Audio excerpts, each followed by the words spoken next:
Hello बच्चों, कैसे आप लोग। आज हम लोग जो क्लास 10 का थर्ड लेक्चर में स्टार्ट करने वाले हैं।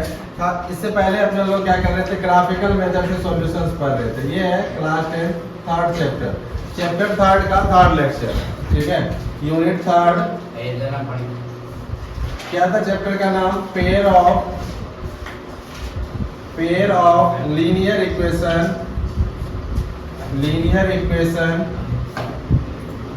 into variable, ठीक है। Two variable, pair of linear equations in two variable का ये थर्ड लेक्चर होने वाला है। इसमें हम लोग क्या करेंगे, लास्ट डे जो है सिंगल इक्वेशंस का हम लोग क्या किए थे, सॉल्यूशंस किए थे, फिर उसका ग्राफ बनाए थे, ठीक है। आज भी वही ग्राफिकल मेथड से हम लोग उसको थोड़ा सा और एक्सप्लेन करते हुए उसको आगे बढ़ते हैं, ठीक है। तो हम बताए थे कि लीनियर इक्वेशंस इन टू वेरिएबल, इसका जब ग्राफ बनाए थे तो ग्राफ जो आया था, इसका ग्राफ वह कैसा आया था? स्ट्रेट लाइन आया। कैसा आया था? Straight line. और जैसे ही पेयर करेंगे तो टू स्ट्रेट लाइन बन जाएगा। कितना बनेगा? टू स्ट्रेट लाइन बन जाएगा। अब दो स्ट्रेट लाइन को हम कितने तरह से अरेंज कर सकते हैं? तीन तरह से, ठीक है। कितने टाइप से? टू स्ट्रेट लाइन को हम लोग अरेंज कर सकते हैं थ्री टाइप से। एक क्या होगा, both line intersect each other at A common point. किसी एक कॉमन पॉइंट पे क्या करेगा?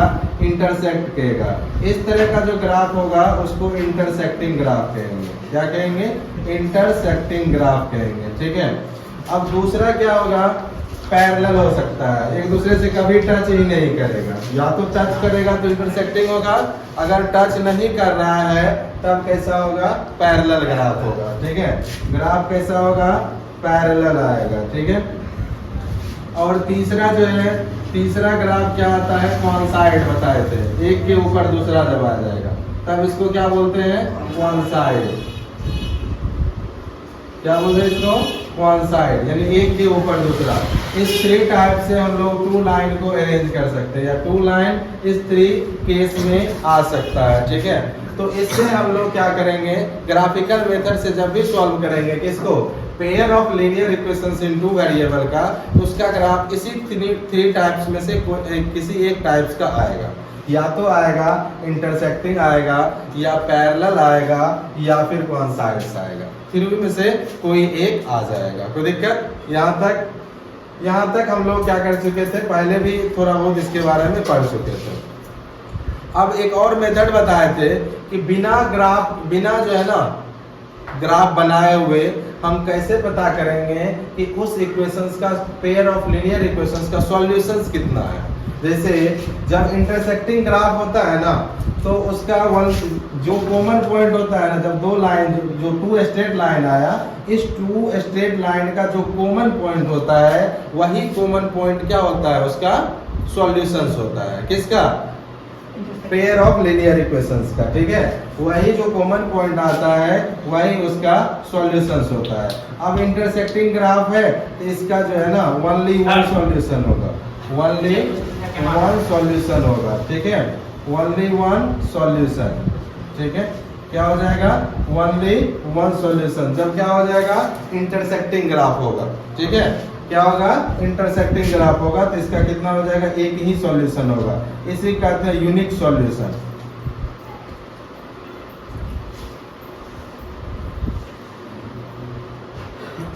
यूनिक का स्पेलिंग सही लिखा?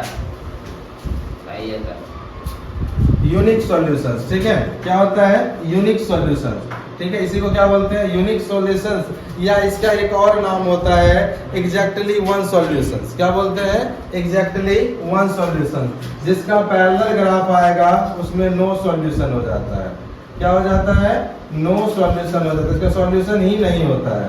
और जिसका कॉन्साइड होता है तो इस दोनों का हर एक जगह पे एक एक कॉमन पॉइंट है, इसमें हो जाएगा मेनी सॉल्यूशन। कितना हो जाएगा?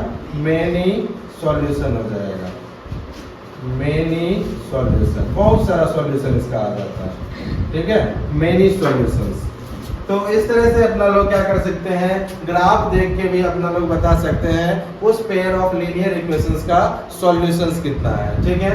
अब देखो इसके बाद हम बताएंगे, ये वाला लिखने के बाद आप लोग राइट करो इसको जल्दी से। इसके बाद हम बताएंगे कि इक्वेशंस देख के ही आप बता दोगे, बिना ग्राफ ड्रॉ किए हुए ही आप बता दोगे कि ये इक्वेशंस का ग्राफ कैसा आएगा, इंटरसेक्टिंग आएगा या पैरेलल आएगा या कौन साइड आएगा। इसको जल्दी से राइट डाउन करो, फिर आगे बताते हैं, ठीक है। बिना ग्राफ बनाए हुए, बिना ग्राफ ड्रॉ किए हुए अपना लोग को पता चल जाएगा कि उसका ग्राफ कैसा आता है, ठीक है। डायरेक्ट हम इक्वेशन देख के बता देंगे। इसको इरेज करते हैं। अब बिना जो है ना हम लोग ग्राफ बनाए हुए, बिना उसको सॉल्व किए हुए हम लोग पता करेंगे कि उसका ग्राफ कैसा आएगा, बिना ड्रॉ किए हुए बताएंगे, ठीक है।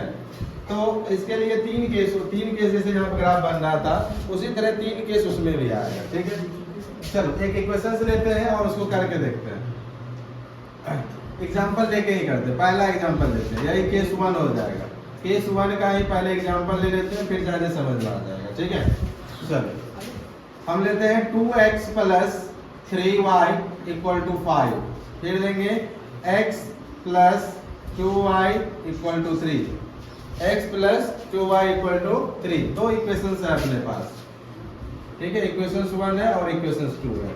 अब मैं क्या करेंगे, इसमें से a1, b1 और c1 निकाल लेंगे। निकालो पहला इक्वेशन से a1 कितना है 2, b1 3, c1 5, ठीक है। -5 आएगा, इस साइड आएगा ना तो -5 हो जाएगा, तो -5 लिख देंगे, ठीक है। फिर उसी तरह a2 निकालेंगे, कितना है 1, b2 कितना है 2 और c2 कितना है -3, ठीक है। अब क्या करेंगे, इसके बाद रेशियो निकालेंगे, a1 बाय a2 करके रेशियो निकालेंगे। तो रेशियो निकालो कितना आया 2/1 आ गया। देखो बोर्ड पे एक बार में समझ में आ जाएगा, ठीक है। केस 1 हम लोग देख रहे हैं, तो क्या किए रेशियो निकाले a1 बाय a2 करके, फिर निकालेंगे b1 बाय b2 के, b1 बाय b2 कितना आ जाएगा 3/2। अब देखो ये दोनों बराबर आ रहा है क्या, ये दोनों बराबर आ रहा है, तो नहीं आ रहा है तीसरा मत निकालना, बराबर नहीं आ रहा है तो तीसरा नहीं निकालना है, ठीक है। चलो तो यहाँ से क्या करेंगे, जैसे ही चेक किए a1 by a2 does not equal to आया b1 बाय b2, क्या आया does not equal to b1 by b2 आ गया, ठीक है। यहाँ देखो यहाँ a1 बाय a2 निकाले 2/1 आया, b1 बाय b2 निकाले 3/2 आया, बराबर है दोनों नहीं है, तो वही देखे a1 by a2 does not equal to b1 by b2। जैसे ही बराबर नहीं आएगा तब तीसरा नहीं निकालेंगे, बराबर आ गया तब तीसरा निकालना, c1 बाय c2 का निकालना, ठीक है। तो पहला केस यही है। अगर ये वाला केस आ गया तब इसका ग्राफ कैसा आ जाएगा, तब इसका ग्राफ जो आएगा इंटरसेक्टिंग ग्राफ आएगा,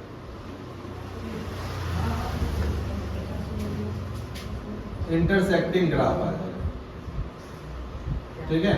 क्या आ जाएगा इंटरसेक्टिंग ग्राफ आ जाएगा। कब, जब a1 by a2 does not equal to b1 by b2 होगा।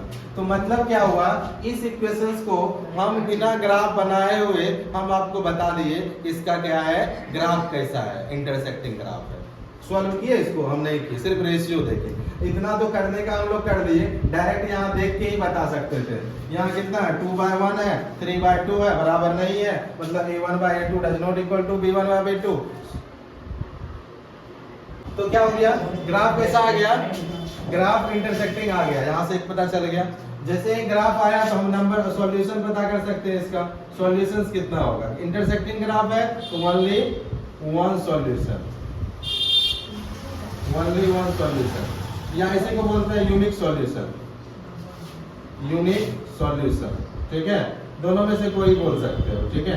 अगर ग्राफ इंटरसेक्टिंग आया तो ओनली वन सॉल्यूशंस और यूनिक सॉल्यूशंस आ जाएगा, ठीक है। क्या आ जाएगा यूनिक सॉल्यूशन। और चलो हो गया, ये लिखा तुम लोग, नोट करो जल्दी से, इसको नोट करो जल्दी से। एक चीज और आता है, इसका नेचर आता है, ठीक है।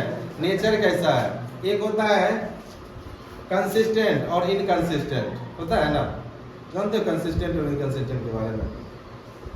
जिसका सॉल्यूशंस होता है, चाहे एक सॉल्यूशंस हो या मैनी सॉल्यूशंस हो, उसको कहते हैं कंसिस्टेंट। उसका नेचर क्या है, कंसिस्टेंट। हिंदी में उसको कहते हैं संगत, ठीक है, क्या कहते हैं, संगत। जब कंसिस्टेंट होता है तब उसको क्या बोलते हैं, संगत बोलते हैं। ठीक, जब इनकंसिस्टेंट होता है तब उसका क्या होता है, सॉल्यूशंस नहीं होता है। जब मतलब ग्राफ क्या होगा, पैरेलल होगा तो उसका कोई सॉल्यूशंस नहीं होगा, दिस मींस क्या है, उसका इनकंसिस्टेंट उसका सॉल्यूशंस है, मतलब उसका नेचर क्या हो जाएगा, इनकंसिस्टेंट।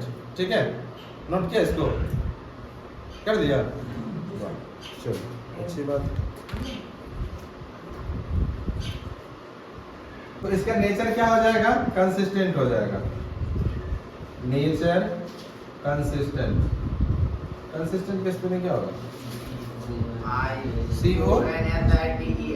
कंसिस्टेंट होता है, CONSISTENT, कंसिस्टेंट। ठीक है, नेचर क्या हो जाएगा, कंसिस्टेंट। जब सॉल्यूशन होगा तब कंसिस्टेंट, और जब सॉल्यूशंस नहीं होगा इनकंसिस्टेंट। पहला केस हो गया सबका, गजब लोग हैं बात, तुम्हारे क्या नहीं हिला,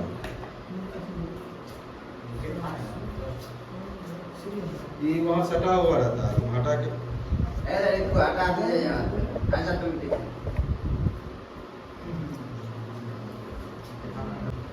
अब केस नंबर 2 चलते हैं। ठीक है, केस नंबर 2 में सेम काम करना है, और इसमें क्या होना चाहिए, पैरेलल आना चाहिए। ठीक है, केस नंबर 2 फिर से एक एग्जांपल लेते हैं, फिर उसको क्या करते हैं, पूरा काम करते हैं, चेक करते हैं क्या क्या है। केस नंबर 2 देखो, यहां से एक इक्वेशन है 2x + 3y = 7। दूसरा इक्वेशन से है x +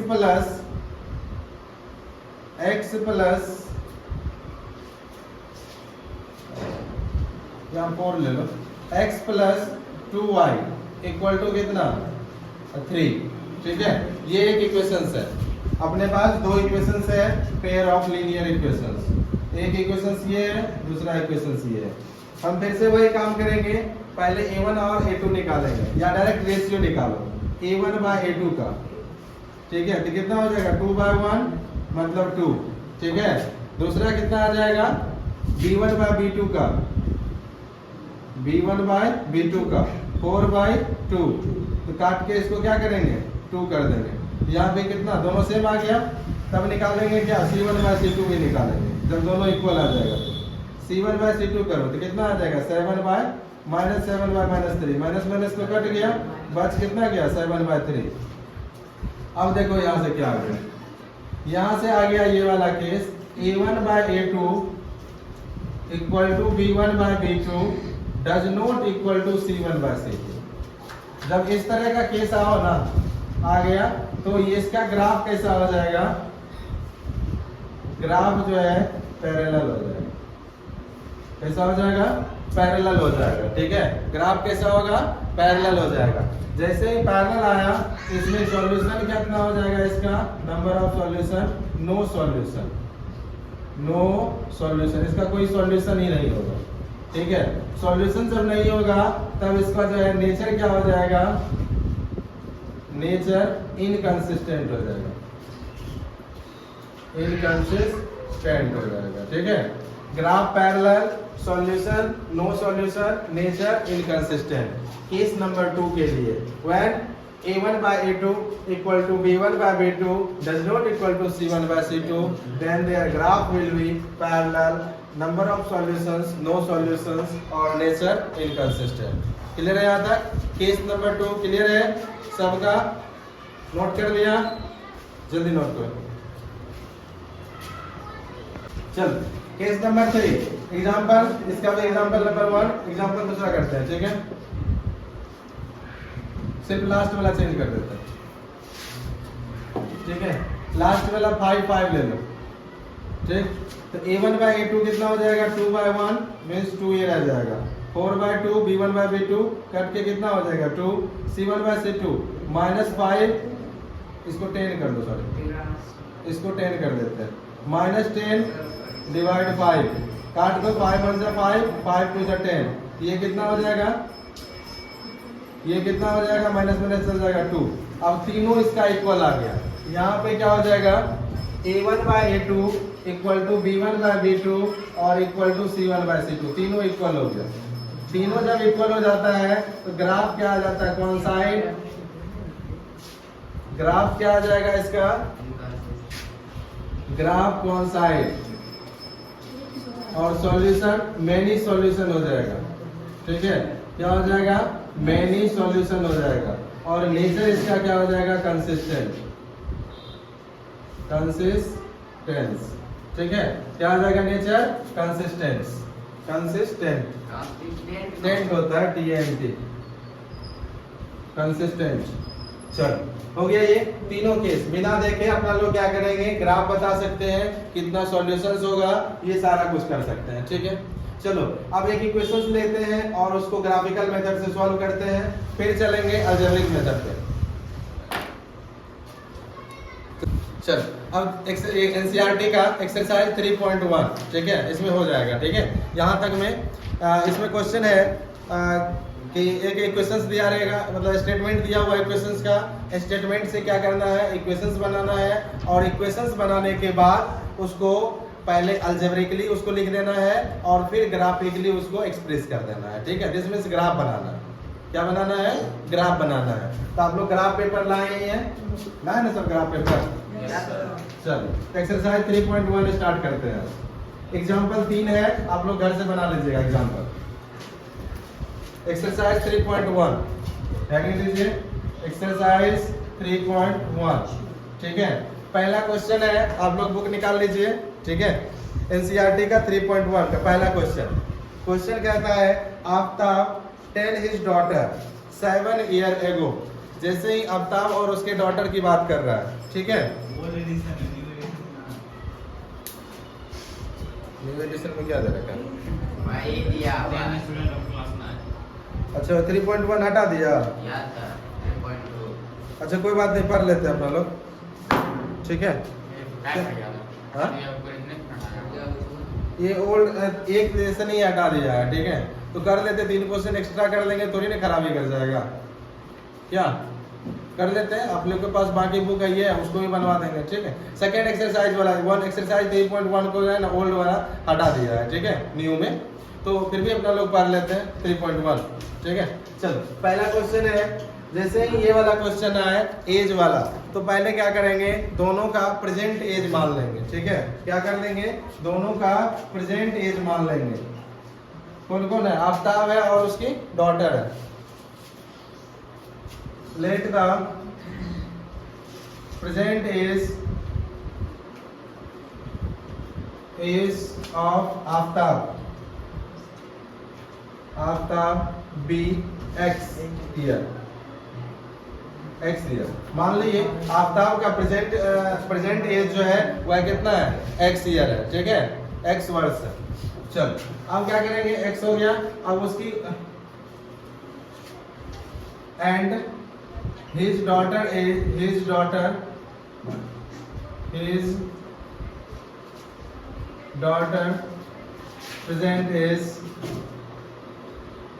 present is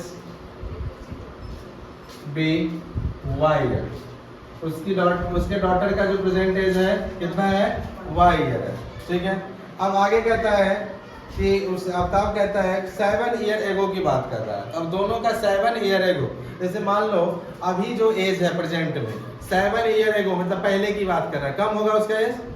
दोनों में से क्या कर देंगे, x में से और y में से 7 माइनस कर देंगे, तो हम निकाल लेंगे 7 ईयर एगो, 7 ईयर एगो, दोनों का एज निकाल दो।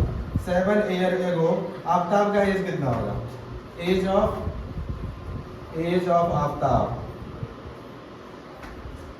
आफ्ताब कितना हो जाएगा, x minus 7 year, age of Aftab daughter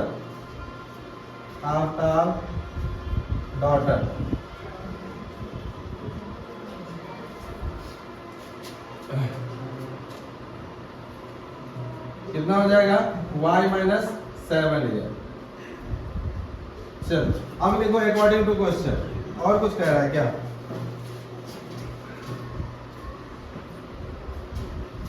and also 3 year from now, और 3 ईयर बाद अभी से जैसे कह रहा है ऑल्सो 3 ईयर फ्रॉम नाउ, अभी से 3 ईयर बाद, ठीक है।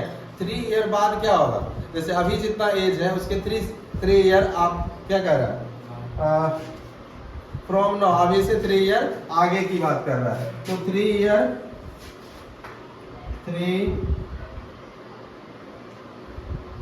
या 7 ईयर एगो हो जाएगा ना, यहाँ हो जाएगा 3 ईयर लेटर, लेटर लिख सकते हो या फ्रॉम नाउ लिख सकते हो। 3 ईयर फ्रॉम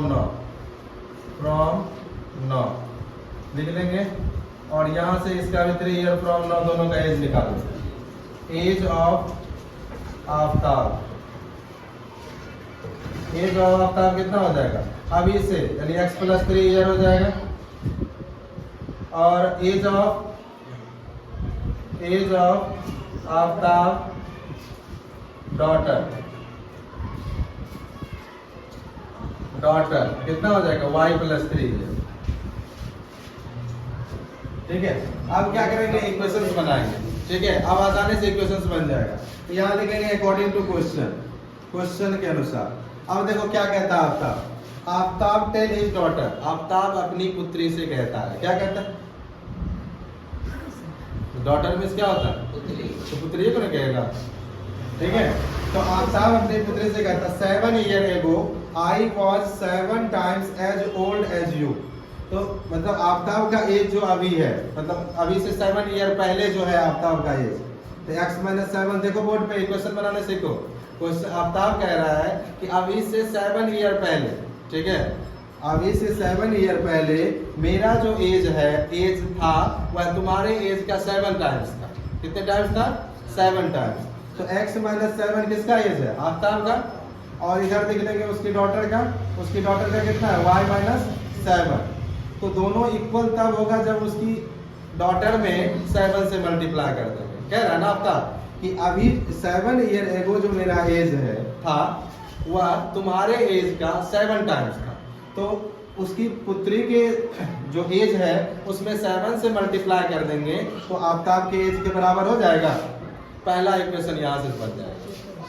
सॉल्व कर दो इसको, x - 7 = 7y - 7 7 जा 49, सबको इस साइड ले आओ। x - 7y - 7 + 49 हो जाएगा इक्वल टू 0। सॉल्व कर दो, x - 7y + 42 इक्वल टू 0। पहला इक्वेशन ये बन गया, ठीक है। क्या बन गया, पहला इक्वेशन अपना बन के तैयार है। दूसरा इक्वेशन उस साइड बना देते हैं, ठीक है। दूसरा इक्वेशन बन जाएगा वहां पे, यहाँ से एक्सरसाइज मिटा दे, क्लियर कर दे, यहाँ बना देते हैं, ठीक है। नहीं तो नीचे बनाते हैं, यहाँ से हो जाएगा। यहाँ पे ये फर्स्ट इक्वेशन बना। सेकेंड इक्वेशन आगे कहता है वेयर ऑल्सो, फिर कहता है ऑल्सो 3 ईयर फ्रॉम नाउ। अब ये दूसरा वाला केस का यूज करें, 3 ईयर फ्रॉम नाउ, अभी से 3 ईयर लेटर, बाद में। तो 3 ईयर के बाद आफ्ताब का एज कितना होगा x + 3, और उसकी डॉटर का एज कितना y + 3, ठीक है, हो जाएगा। कोई दिक्कत यहाँ तक। अब आगे देखो क्या कहता है, I shall be 3 times as old you, यानी अभी से 3 साल बाद मेरा एज जो होगा वह तुम्हारे एज का कितना हो जाएगा 3 टाइम्स हो जाएगा। कितना हो जाएगा 3 टाइम्स हो जाएगा, यानी आफ्ताब का एज ये और उसकी डॉटर का एज ये, और इसमें क्या कर देंगे 3 से मल्टीप्लाई कर देंगे, दोनों क्या हो जाएगा इक्वल हो जाएगा। यहाँ से अपना दूसरा इक्वेशन बन जाएगा। सॉल्व कर दो इसको, x + 3 = 3y + 9, ठीक है। इधर कर देते हैं, तो x + 3 सबको इस साइड ले आओ, -y 3y - 9 = 0, x - 3y - 6 = 0, equation 2 बन गया, ठीक है। अब 2 इक्वेशन अपने पास आ गया, ठीक है। कितना इक्वेशन आ गया, 2 इक्वेशंस आ गया अपने पास। ये हो गया आपका अलजेब्रिक रिप्रेजेंटेशंस हो गया। क्वेश्चन का आधा पार्ट जो है, क्वेश्चन में आगे कहता है कि represents this situation algebraically and graphically. Algebraically भी रिप्रेजेंट करने के लिए कह रहा है और ग्राफिकली भी क्या कह रहा है, रिप्रेजेंट करने के लिए। क्लियर है। तो अलजेब्रिक ये हो गया, ठीक है, यहीं तक छोड़ देना अलजेब्रिक। अगर सिर्फ अलजेब्रिक की लिखा रहेगा कि सिर्फ अलजेब्रिक रिप्रेजेंटेशन करना है तो यहीं तक छोड़ देंगे, ठीक है।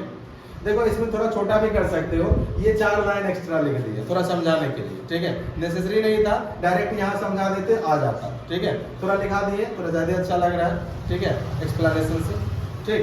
अब इसको ग्राफिकल में रिप्रेजेंट करेंगे, पहले इसको आप लोग राइट डाउन कर लीजिए, ठीक। इसको हम लोग ग्राफ, इसका हम लोग ग्राफ बनाते हैं। तो पहले इक्वेशंस को ऊपर में रेंज लिख लेते हैं, बाकी सबको इरेज कर देंगे। फर्स्ट इक्वेशन क्या है, x minus 7y plus 42 equal to 0। ये इक्वेशन फर्स्ट है अपने पास। सेकेंड इक्वेशन क्या है, x minus 3y minus 6 equal to 0, ठीक है, इक्वल टू 0। ये है आपका सेकेंड इक्वेशन। बाकी सबको इरेज करते हैं, ठीक है। फिर क्या करेंगे, पहले जैसे करते थे, दोनों को अलग अलग सॉल्व करेंगे और दोनों को एक ही ग्राफ में अरेंज कर देंगे। अच्छा पहले आप लोग इसको चेक करके बताइए इसका ग्राफ कैसा आएगा। ग्राफ कैसा आएगा आप लोग बता दीजिए जल्दी से, क्विक बताइए जल्दी से। ग्राफ कैसा आएगा, इंटरसेक्टिंग ग्राफ आएगा। कैसा ग्राफ आएगा, इंटरसेक्टिंग, क्योंकि यहाँ a1 by a2 does not equal to b1 by b2 है, इसलिए ग्राफ कैसा आ जाएगा इसका, इंटरसेक्टिंग, ठीक है। चलो देखते हैं इंटरसेक्टिंग आता है कि नहीं। फ्रॉम इक्वेशन 1, इक्वेशन 1 से चलेंगे, किसको, y को क्या करते हैं, तो हो जाएगा x minus 7y plus 42 equal to 0। इस सबको उधर भेज दो, x इक्वल टू कितना हो जाएगा, ये जाएगा प्लस में आ जाएगा 7y माइनस 42, ठीक है। अब लेट कर लेंगे, लेट y इक्वल टू पहले 6 मान लो, y इक्वल टू 6 मानेंगे, 7 6 जा 42 माइनस 42 0 हो जाएगा, ठीक है। देयरफॉर x इक्वल टू कितना हो जाएगा, 7 इंटू 6 माइनस, बतियाओ मत, 0। यहाँ डब्बा बना लेंगे इसका,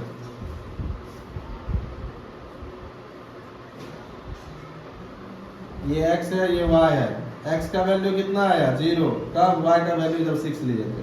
दूसरा लेट करो, लेट अब मान लो y इक्वल टू 7 मान लो, ठीक है। y इक्वल टू 7 मानेंगे, therefore x equal to 7 into 7 minus 42 कितना हो जाएगा, 49 माइनस 42, यहाँ कितना बच जाएगा, 7, इसमें दोनों में 7 आ गया। तीसरा लेट कर दो, y इक्वल टू 5 मान लो, y equal to 5, therefore x equal to कितना हो जाएगा, 7 इंटू 5 माइनस 42, ये कितना हो जाएगा, 35 माइनस 42 माइनस 7, यानी y 5 लिए थे तो x कितना आ गया, -7, ठीक है। कोई दिक्कत यहाँ तक, पहला का सॉल्व हो गया। चलो पहला का ग्राफ भी बना ही देते हैं, तब दूसरा सॉल्व करेंगे। एक ग्राफ बनाते हैं,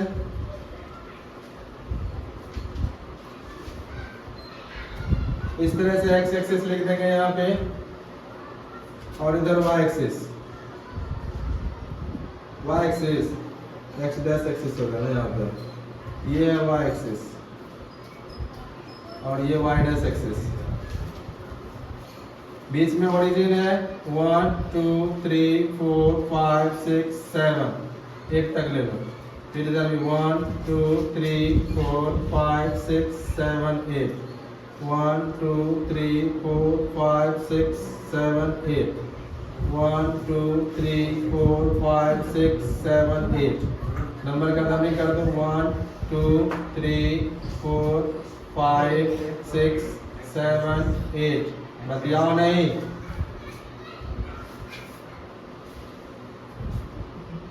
-1 -2 -3 -4 -5 -6 -7 -8, -1 -2 -3 -4 -5 -6 -7 -8, ठीक है। पहला कोऑर्डिनेट है 0,6, x पे 0 y पे 6, x पे 0 y पे प्लस में 6, यहाँ पे हो जाएगा। पहला कोऑर्डिनेट है 0,6। दूसरा कोऑर्डिनेट है 7,7, x पे 7 y पे भी 7, 7,7, ये इधर हो जाएगा।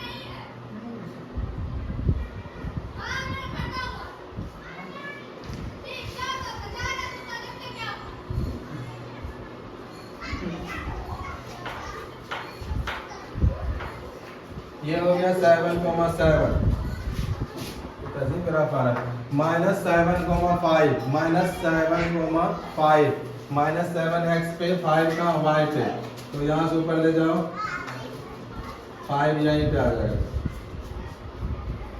यहाँ पे आ गया। तो ग्राफ कुछ इस तरह से आएगा, ठीक है, ऐसा ग्राफ आएगा।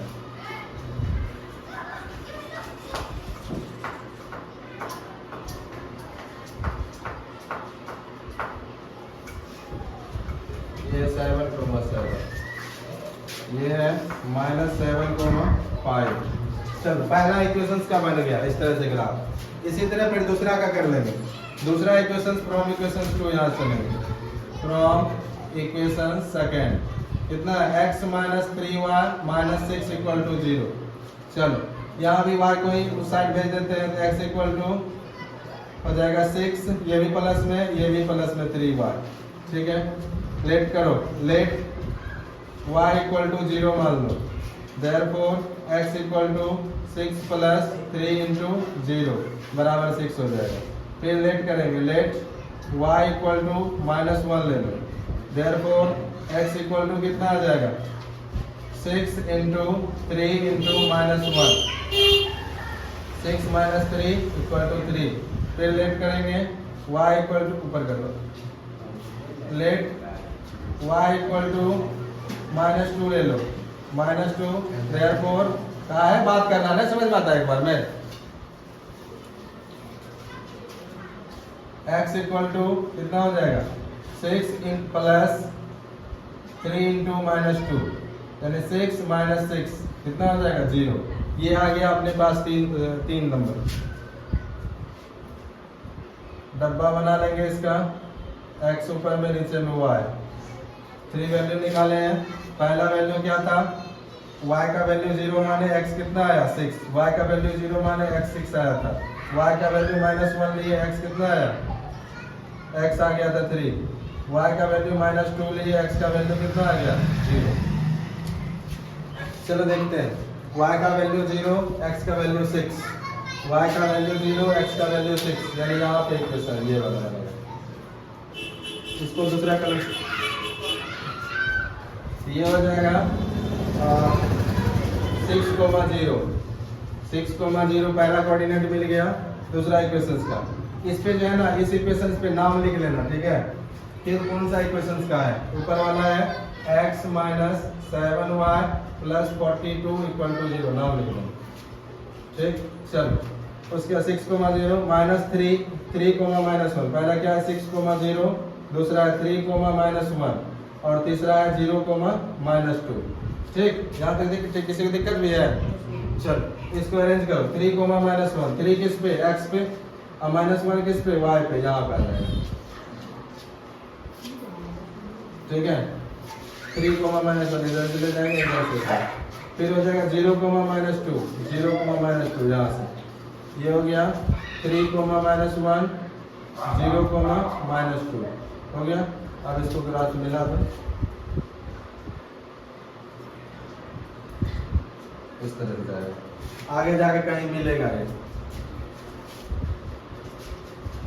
इधर कहीं मिलेगा, ये भी इधर जाएगा, ठीक है।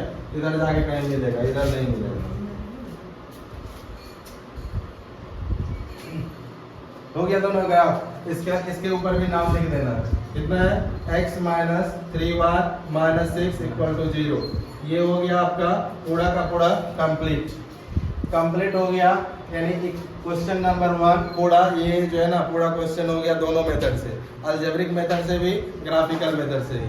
होमवर्क हो गया एक्सरसाइज 3.1 का 3 एग्जाम्पल है, और एक्सरसाइज में 1 बता दिए, आपको 2 घर से बना के आना है, ठीक है।